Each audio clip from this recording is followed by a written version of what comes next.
JC Shurburtt of Inside the Gamecocks. And JC, I know you are a very busy man right now with all the news going on, the craziness. Hey, like I told you when I left your show, it never disappoints, right? There's never a day off when it comes to the Gamecocks. But JC, first thing I'll say is this. It's great to see you and hear from you, my friend, after going through some of the stuff you went through, I know, in the month of December. So really appreciate you taking the time. And most importantly, great to see you in good health, my friend. What's going on?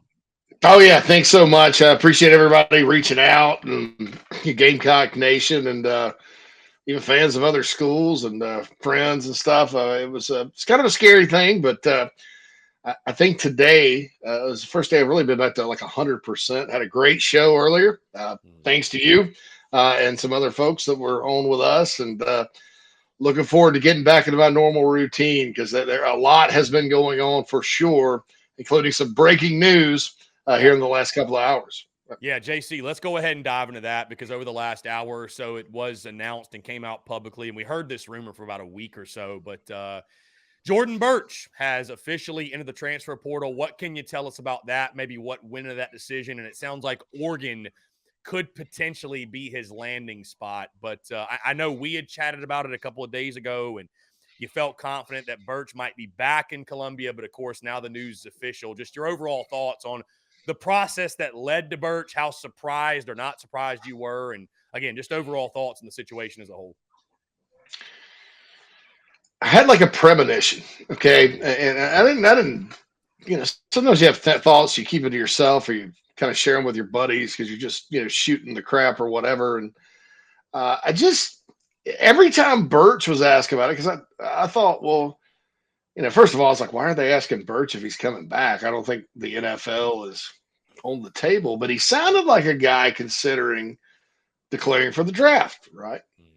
And I was like, well, he's probably not a draftable guy. He doesn't have that much production. I mean, he's still got the upside. I think he's gotten gradually better. I think he had a really good year this year, actually.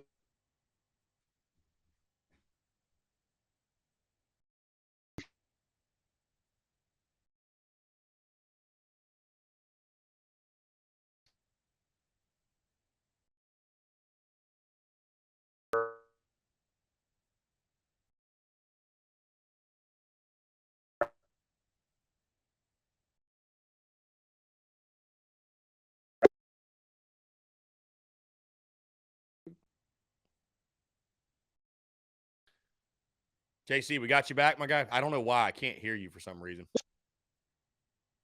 Well, seems like we're losing some. Hold on. JC. I'm gonna kick you out. Rejoin with the link, my guy. We're having some. I think the Jordan Burch hackers are honestly giving us some trouble today. I'm gonna kick you and just rejoin from the link. I don't know what's going on with JC's audio, by the way, guys. I don't know what, dude. Technology's great until it isn't. We are having quite a time today with the audio. Anyways, we're gonna get JC. I think that was on his end. I don't think that was on our end. I don't know because he just cut out of nowhere. So. Yeah, no, that you lost me because I tried to refresh the page, but I don't think that's a me issue. I think that was a JC issue. I don't know. For first one of 20, got the audio bugging out on us. JC, what's going on? Can you hear me okay? JC, can you hear me? Check.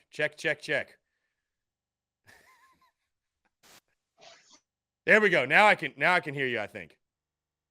All right, now I lost you again. I'm for some reason we're losing your audio. I don't know what's going on. I can tell you got the new camera though, by the way.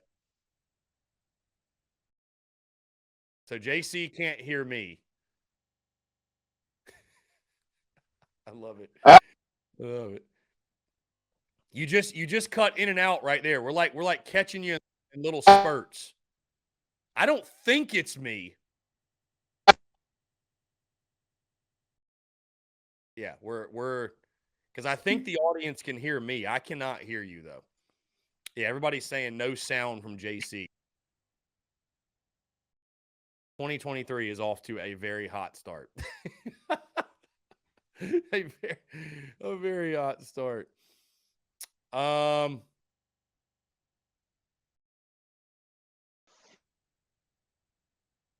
Maybe I can hear. I don't know. Maybe I can hear you now.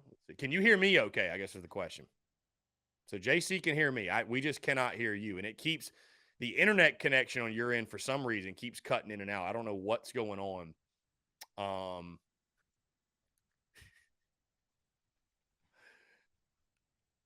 Morse code. I'm gonna try to refresh this one. Let's see if we can get JC in here.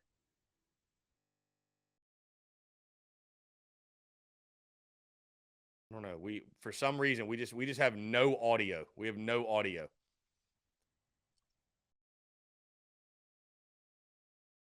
JC, you got a new camera, didn't you? I'd be willing to bet it's the camera issues. I can't hear a word you're saying, but I'd be willing to bet you it's the camera issues because I have sometimes the same exact issues. So I don't know. Because I can see you fine. I just can't hear a word you're saying. I don't think a new link would do anything, to be honest with you.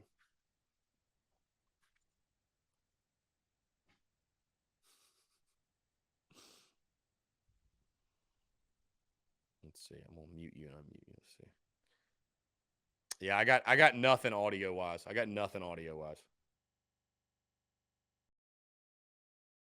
Here, I'm gonna try to kick you out again and have you rejoin. I'm gonna send you a new link. I'll send you a new link. Here we go. Can you guys hear me okay? Yeah, I mean, worst case, he could just call my phone. Worst case.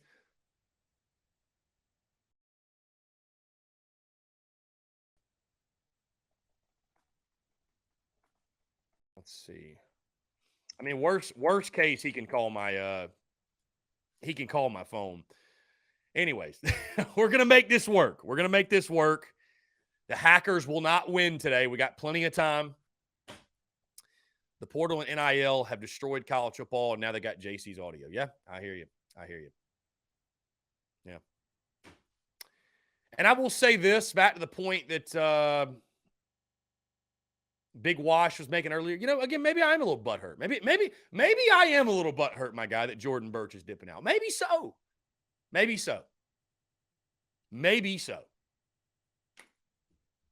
So many others are, my guy.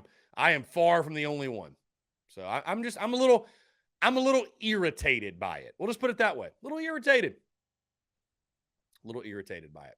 So I don't know what happened. We had JC's audio completely fine. All of a sudden, it just started bugging out. I can tell, though, that JC got a new camera. It looks like he did.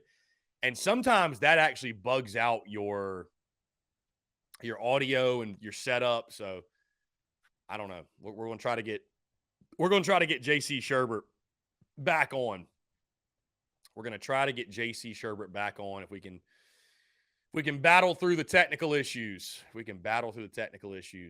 So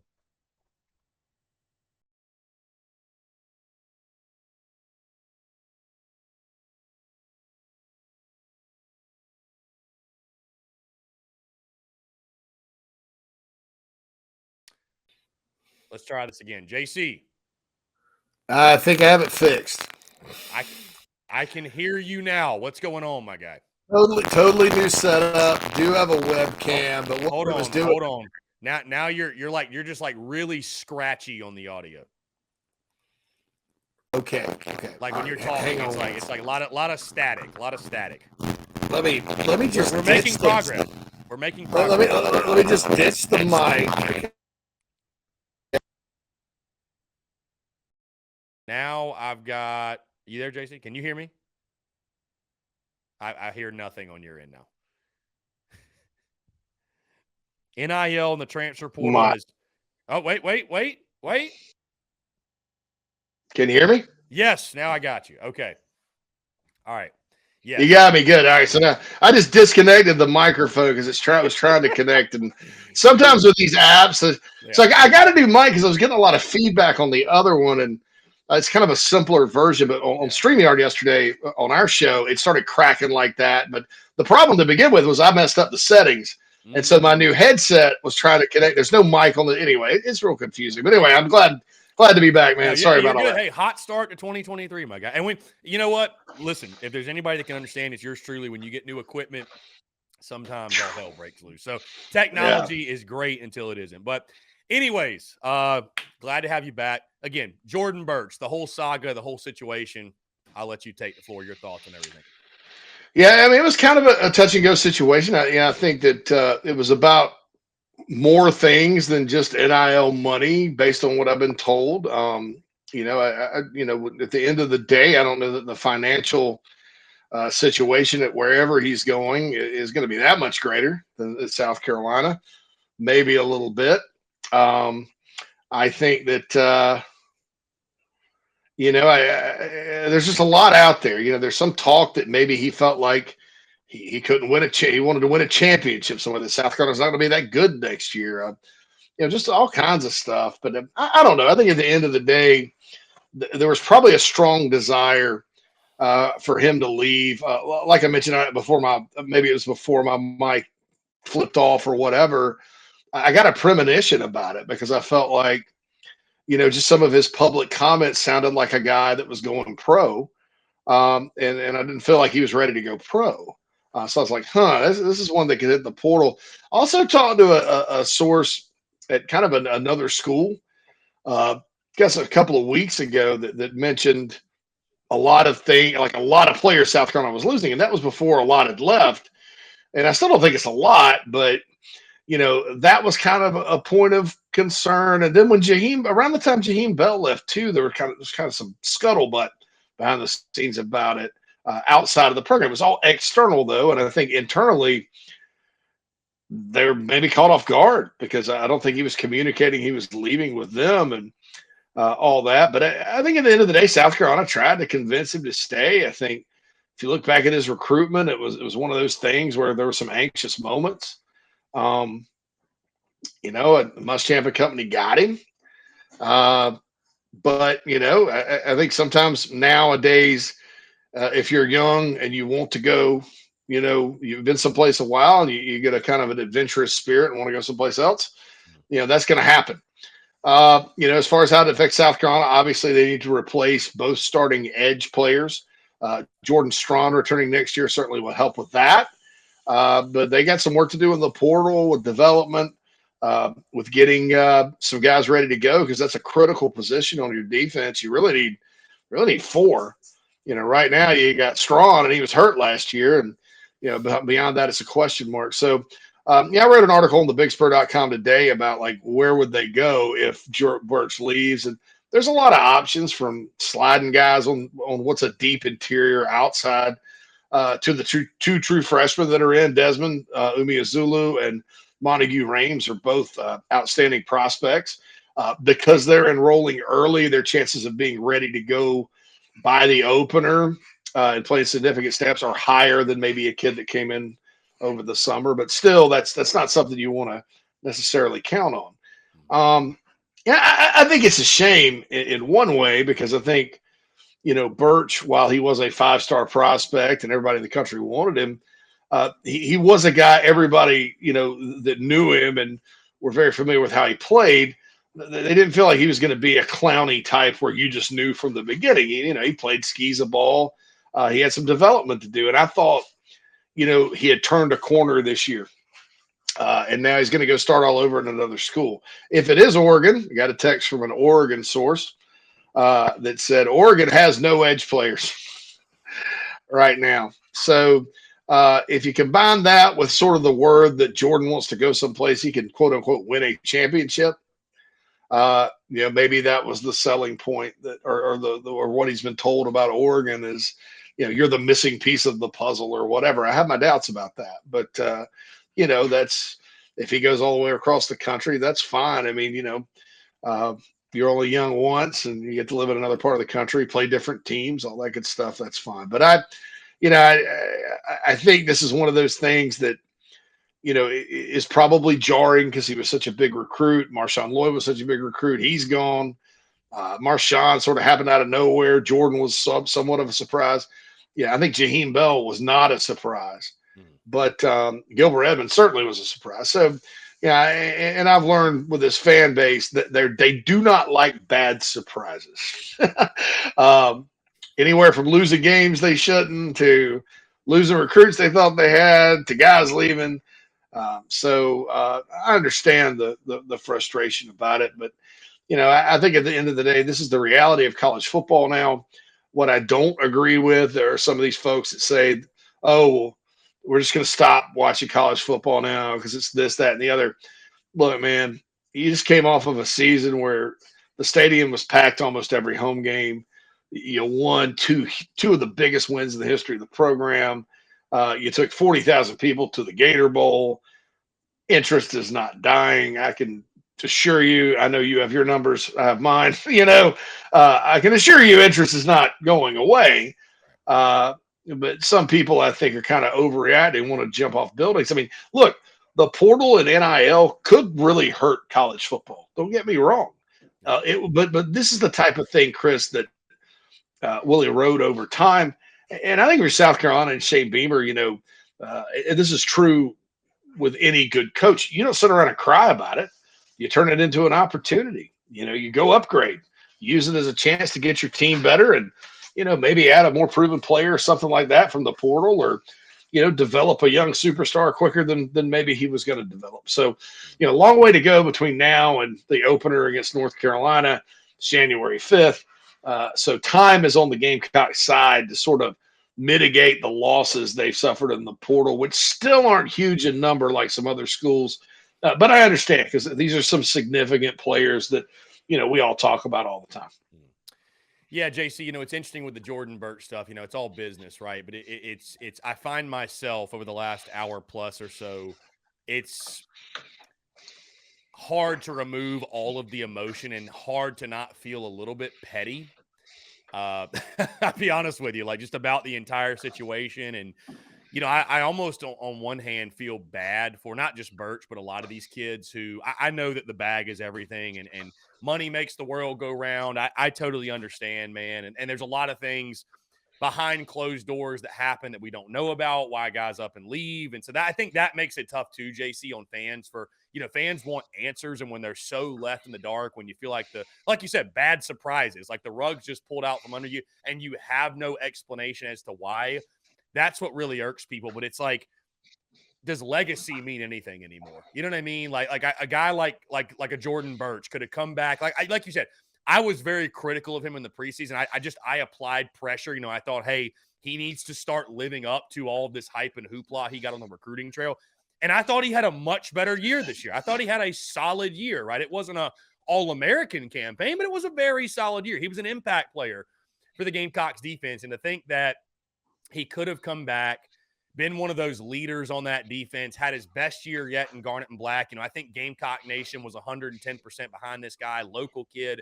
And now he leaves all that to go to Oregon, in a place where, like you mentioned, JC, he might get a ring. He might have a solid year. But is Oregon going to embrace him as one of their own 10 years from now? Probably not. And so now is South Carolina going to embrace him in that way? Probably not. Like, does legacy mean anything anymore? Like, I just wonder, will guys be looking back in a few years thinking like, you know what? I would have been better off being like a DeCarrion Joyner. Joyner may not have the most earth-shattering stat sheet of all time. But dude, 10 years from now, DeCarrion Joyner will forever be remembered as a legend for things far beyond statistics. You know what I mean? Like, I know that's maybe a corny thing to talk about. It doesn't matter to a lot of guys, but that's just kind of where I find myself. And like you said, it's just such a shame. It feels like a shame. It really does. But that's just coming from the fan perspective, I guess.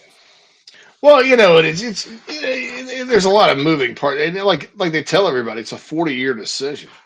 It's not a 4-year decision; it's a 40-year decision, and you're always remembered. I mean, Jadeveon Clowney spoke to that before the opener when they retired his number.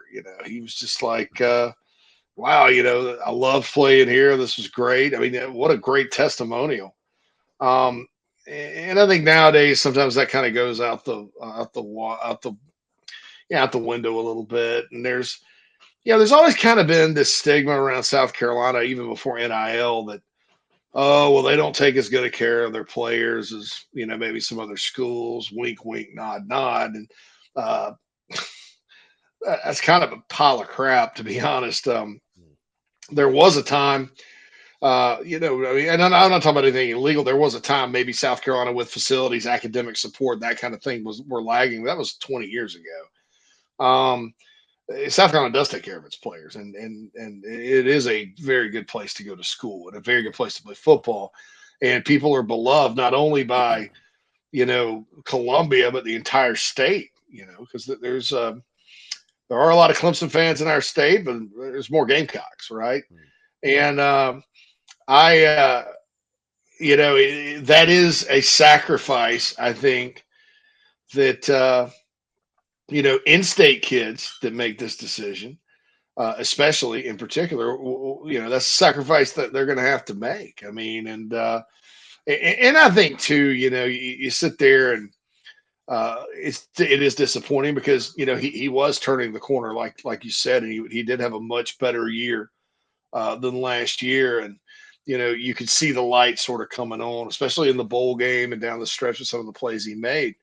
And you're going to give the chance to shine at a place where you're beloved, and risking all of that, which I think has a lot more to do with long-term security and things of that nature than maybe going, down the road across the country, wherever you want to go, with an NIL deal or whatever, and seeing the world right now, because, this isn't summer vacation. This is your life.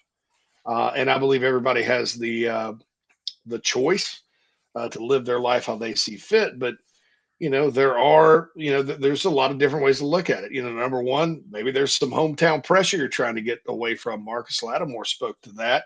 Marcus Lattimore, ironically, lives in Oregon now. Now before anybody runs with it, Marcus Lattimore don't like anything to do with this, but so there's that part of it. But you also do run the risk. What if you go out there and get hurt? What if you go out there and that's it? And, you got to kind of come home, and you're not. I think with the transfer portal, and especially with situations like Jordan Birch, in-state kid going to quote unquote greener pastures, or just wanting to get away or whatever.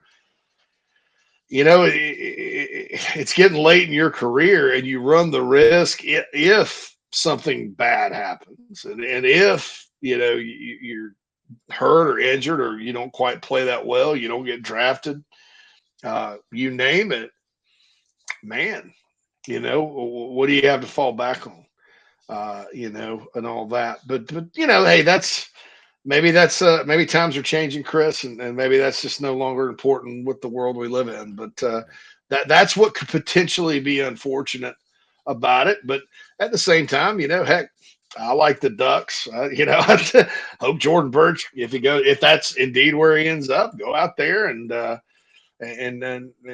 shine. And you wish you all the best. But as far as him, ever seeing his name up on the stadium in his hometown, or as far as him ever maybe being in the Hall of Fame or anything like that in South Carolina, it'll never ever happen.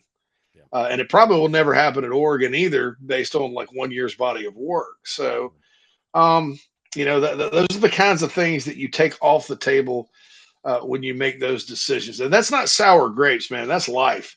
I'd tell a kid that was, leaving, Maryland. He was from Maryland, D.C., leaving Maryland to come play his senior year at South Carolina. If he asked me my personal opinion, I'd probably tell him the same thing. It's like, you can, as Thomas will say, you can't always go home, or you can't go home. You can never go home. I think you can go home. And I think in many ways in my life, I'm living proof of that. So I think that, it's okay to shoot your shot early, way, way, way early, but you better make it, because you run the risk of leaving a lot on the table that you would have otherwise had. How about that? Yeah, JC, I would say to your point, it's not sour grapes, but big boy decisions have big boy consequences. And, people are going to have their opinions and thoughts on things. It's not sour grapes at all. It's just calling it for what it is and being realistic. And again, if guys are able to get big boy bags, again, you're going to feel big boy backlash when decisions like that are made. It's the reality of it. Let's move off, JC, the Jordan Birch thing. We got a lot of other stuff to talk about. Spencer Rattler and Juice Wells. Obviously, the conversation that is the hot topic right now. What will those guys do? Will they return? Will they depart for the NFL draft?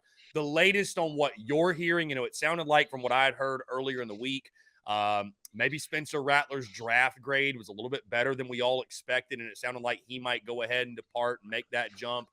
After chatting with you and some others, it sounds like maybe there's some things behind the scenes in the works with NIL. But the bottom line is this: none of us really know 100% what those guys are going to do. But just the latest thoughts on Spencer Rattler, Juice Wells, which way you think that's trending in regards to what their future plans are. I'd say both are up in the air. You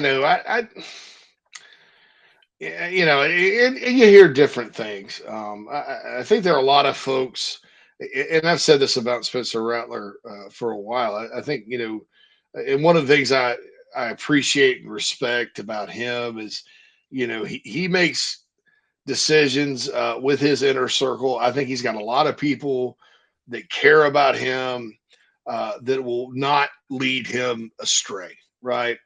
They've people can say what they want about whatever happened in Oklahoma or that's the reality show or whatever, but Spencer Rattler's got a really good head on his shoulders. So if it's the best decision for him to turn pro, you better believe that's been researched, that's been documented, and that's what they honestly feel like will happen.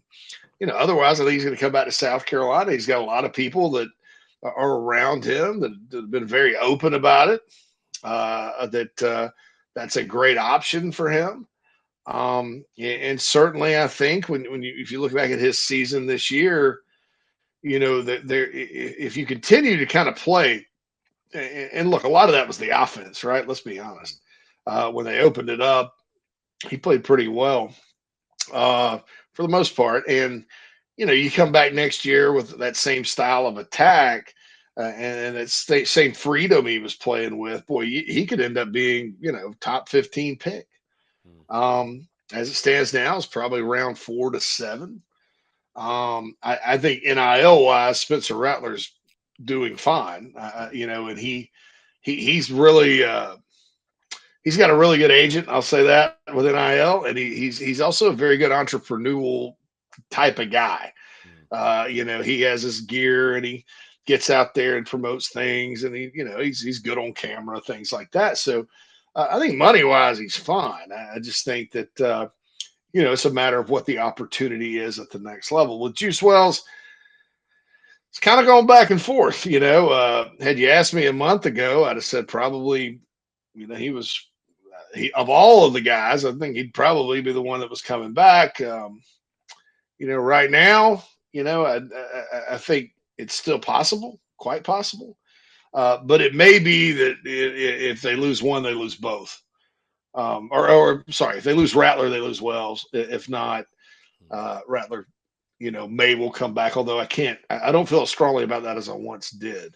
But those are the keys to next season. I think the other guys, you're looking at, you got to go replace these pieces, go reload, get ready for next year.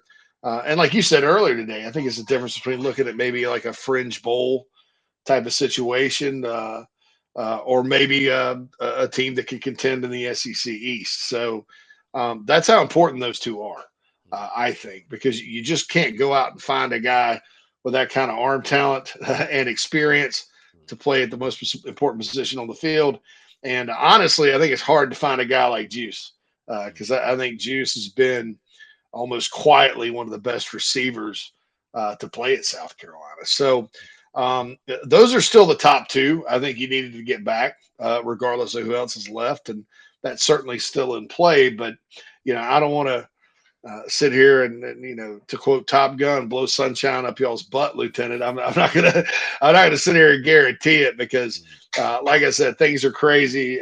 Everybody's kind of reflecting on themselves and their value and all that right now. And welcome to college football's off season. It used to be right now, Chris. It was a dead period in recruiting, so that was quiet. You had very few transfers. And everybody literally is drinking beer at the coaches convention in San Antonio or Orlando or Nashville or wherever they had it and you're kind of keeping your ear open for assistant coaching changes. Now it's like, well, there's a chance the roster could be half intact tomorrow, and so it does get interesting. So I guess from the content perspective, though, we have a lot of reasons to be thankful this time of year because, like you mentioned, I mean, outside of this, we just be talking basketball, but now Yeah. it really feels like the NBA offseason. That's what it feels like. It's just like breaking news literally every like 20 minutes. It's wild. Spencer Rattler going to go to the YMCA and then enter the portal and go to Miami or so. I don't know. That'd be funny. So it's wild. JC, on that note, though, it's funny how we have not even mentioned it's. Please tell me that. I got you now. I got you. Awesome. Okay. Yeah. On that note, JC, it's kind of funny how we, ironically enough, have not even talked about the Gator Bowl. But I got one last thing on the portal, and many fans have been wanting me to ask you this because Marshawn Lloyd has not signed anywhere, and he was rated by Fox Sports, I believe it was, as like the third best available player overall in the transfer portal. And I think somebody had told me you had this conversation either yesterday or a couple of days ago. You had this conversation with someone on your show. Marshawn Lloyd, do you think there's any way, any path that he could possibly make amends with Shane Beamer, South Carolina, and be on the Gamecocks roster in 2023? I think it's really unlikely based on a couple of conversations I've had. I think it would take, in any situation like this, Chris, egos are involved. And I think, I don't really know what drove Marshawn Lloyd to leave. There's all kinds of theories out there, but, based on how the situation was handled, if you're Shane Beamer, you've got a program to run, and you got to worry about the players that are there and the players that you need to go get, and you need to worry about winning games and protecting your culture. And this is a different situation than Birch or Bell, and that's what people have to understand. All these situations are very different. This was sort of one of those where I'm staying, and then all of a sudden, boom, you're gone, and then there's no communication. So is that a guy that really wants to leave? I don't know. Sounds like the guy that just feels guilty about leaving his wife and kids to go off with his girlfriend, and just one day packs up and takes off. I had a friend that did that. He's not my friend anymore. But and those people are cowards. And look, I'm not calling my dog nothing like that either. I'm not calling Marshawn Lloyd a coward. Okay, he's a kid, right? But the way that was handled, that's just not the type of behavior without a lot of amends being made. And I don't know how much credibility he's built up, because there's some other things that maybe we're not taking into consideration here with him. Where a ton of amends would have to be made, not from South Carolina's end of things. They didn't do anything wrong. And that situation probably was not a whole lot about NIL. It was just, I think it was and it wasn't. How about that in terms of like things being on the table? Because he may play. I mean, I've got one of his Uno butterfly sweatshirts, man. Everybody bought one, right? Glad he didn't try to sell it the day he left. But so I think, just knowing what I know about that, Chris, it would take a lot of apology, amends making, that kind of thing, for Shane Beamer to even consider it. That's not to say he wouldn't, but it kind of would just kind of depend on what happened up to that point and sort of the explanation why. Because I don't think you want to get into a situation where, if one guy wants to leave and go to the portal, like, all right, go, you're not playing in the bowl, bye, get out. And then another guy goes into the portal, but he's a starting running back and was pretty good for 5 games, so we'll give him another chance. I think you have to. I think it almost has to maybe even be up to the whole team to let him back on and do a situation like that if you're Shane Beamer. But I think it's highly unlikely that takes place. It is kind of funny. He hasn't signed anywhere. I think it's very interesting. I think he probably overestimated his value a little bit out there. But I understand why people are thinking about it. And look, if for some reason it worked out, great, But I think they would just take a lot that would be very, let's say, rare in today's college football world. JC, let's talk about football on the field really quickly. Your thoughts on the Gator Bowl? I know that obviously happened last week, but a really tough, hard-fought game, 45-38. I thought South Carolina obviously just ran out of gas in that second half, defensively especially, and kind of stalling out, if you, on offense for a little bit of a period there really hurt them. But just overall thoughts in the game. I thought objectively, JC, it was a great college football game, and I think Notre Dame maybe showed they had a little bit more depth than South Carolina in a game that was heavily, heavily impacted by opt-outs and transfer portal and what have you. But, I don't think a loss by any means that in any way derails anything, any positive momentum you have. It was just a great college football game, and unfortunately one that, South Carolina was on the wrong side of. Your just overall thoughts on that game against Notre Dame. Yeah, and I want to tell people now too, like, because I think the tendency when you talk about opt outs and then transfer portal and declaring for the draft and all that, I think people tend to lump those things together. You want to thank somebody. Really, we get a larger discussion on who to thank for all of this, and it's probably the same, 6 or 7 media members that wanted to fundamentally change the game and continuously talked about how meaningless the bowls were and all this other crap. And they're going to get hurt, and then one guy did it. I think Leonard Fournette, and they didn't like he was a hero, right? Oh, he's a hero, and these games are meaningless. So now it's the trendy thing to do, and fine, whatever. Opt-outs happen none happen in Alabama, but opt-outs happen at lots of places, right? That aren't teams that aren't going to the playoff. So that's one thing. I do think the game was impacted by it, just really from a depth perspective. I didn't think South Carolina had a lot of problems matching up. But I think the second half, 2 things happened. I think they got worn down. And then number 2, their offense got one-dimensional because when Nate Atkins went out, it got really, really difficult to run the ball. I think South Carolina realized they're not going to be able to run it all that much. And so it's just pass, pass, pass. That makes you predictable. Spencer gets off track. I still thought it was a gutsy performance hanging in until the end. The Gamecocks have nothing to be ashamed of. I was going to go, and I hate that I missed it because of my health issue, but I did get a chance to watch it around some half the bar was Notre Dame hardcore, half the bar was I hate Notre Dame, no Gamecocks, just me, but hate Notre Dame or love Notre Dame. And there's an old Irish guy, and I should have known, Chris, Carolina wasn't going to win. This old Irish guy named Jerry, I think he came over from actual Ireland. He has a concrete company. I'm kind of scared of him, honestly. I think he'd probably have me assassinated if he wanted to. And I didn't expect him to come to the game because he was like, I don't care about the bowl game a couple of weeks ago. Sure enough, he walks in 10 minutes before kickoff. He sits down.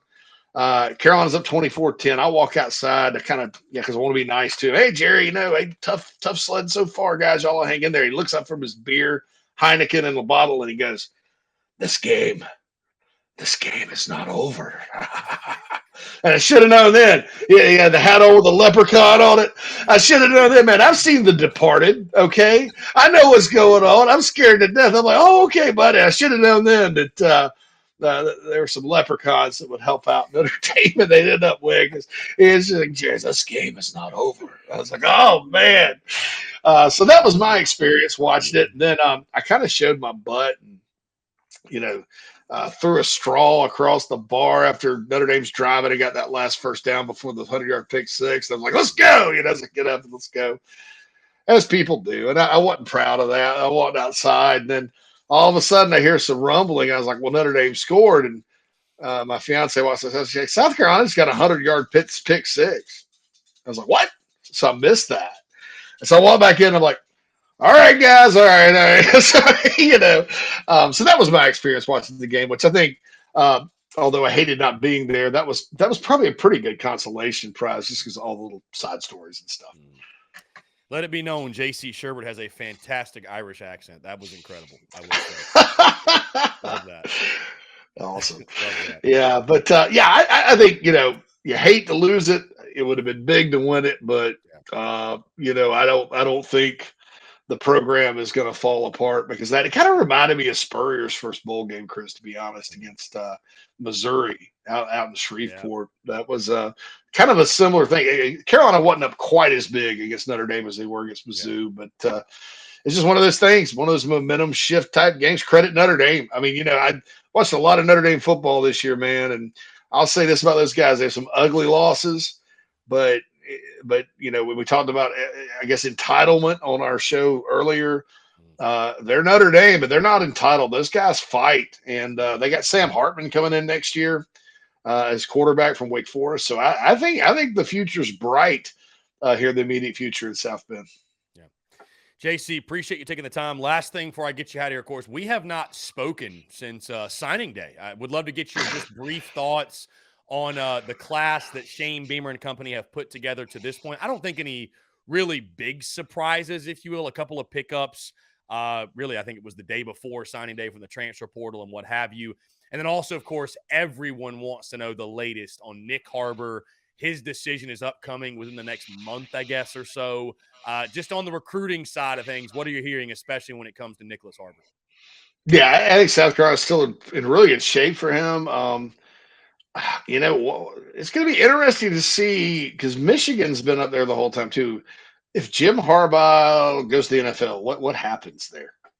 What does his interest sort of fade, or is it more about like the university and the program and all that? What?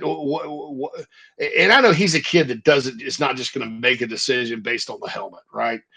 So that's going to be interesting. But I think South Carolina's right there. I think as far as signing day goes, Chris, and it's a shame. The first signing day I've really missed in 20 years, like in my career.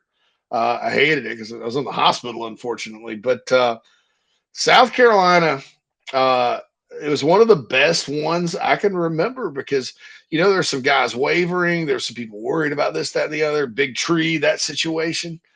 They got everybody back, and they ended up signing everybody. They didn't lose anybody. There was no Jay Sean Barham situation like there was last year or anything like that. So, a nice and smooth signing day. This is a fantastic recruiting class.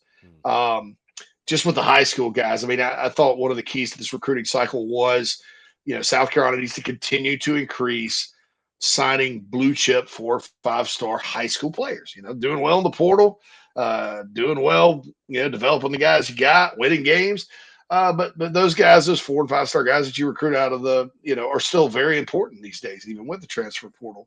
And they signed like 14 of them. So I mean, and got 3 or 4 from Georgia, 3 from Florida, 2 from Maryland. I mean that. It wasn't just South Carolina kids. They got 2 really good defensive ends. The offensive line class on paper is one of the best I've seen in South Carolina history, but it's on paper, so we'll have to see. But to have come into the cycle starting out and going, we're going to focus on lines of scrimmage. I think all in all, the overall class ended up being fantastic. Lenora Sellers, of course, the quarterback from South Florence, icing on the cake, and an expected surprise there at the end, but 2 weeks before, maybe an unexpected one.